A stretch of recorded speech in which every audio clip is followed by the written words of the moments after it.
Anora ছবিটি নিয়ে আলোচনা চলছিল মনোনয়ন পাওয়ার পর থেকেই। বিশ্বের নানা পুরস্কারের মঞ্চে ছবিটি একের পর এক সাফল্য পেয়েছে, সমালোচকদের প্রশংসা পেয়েছে। অনেকেই ধরে নিয়েছিলেন অস্কারেও এই সিনেমাটি ভালো সাফল্য পাবে। ঠিক তাই হয়েছে। ছবিটি মোট 5টি পুরস্কার জিতে নিয়েছে।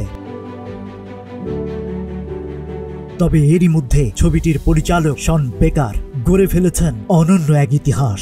এক আসরে 4টি পুরস্কার পেয়ে 70 বছরের পুরনো রেকর্ড ভেঙে দিয়েছেন তিনি। আগে এই পুরস্কারটি হলিউডের কিংবদন্তি ওয়াল্ট ডিজনির দখলে ছিল।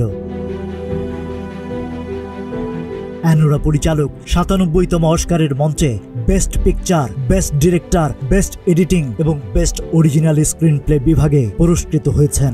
এক রাতে 4টি অস্কার জেতার এই কৃতিত্বে তিনি এখন সবার শীর্ষে। ইতিহাস গড়ার পর বক্তব্য রাখেন শন। তিনি বলেন, সকলের কাছে নিবেদন, দয়া করে সবার আগে আপনারা সিনেমার থিয়েট্রিক্যাল রিলিজের দিকে নজর দিন। প্রত্যেক বাবা মায়েদের কাছে বিনীত অনুরোধ, আপনারা সন্তানদের ফিচার ফিল্মের সঙ্গে পরিচয় করান, তবেই পরবর্তী প্রজন্মের ছেলেমেয়েরা চলচ্চিত্র প্রেমী হয়ে উঠবে।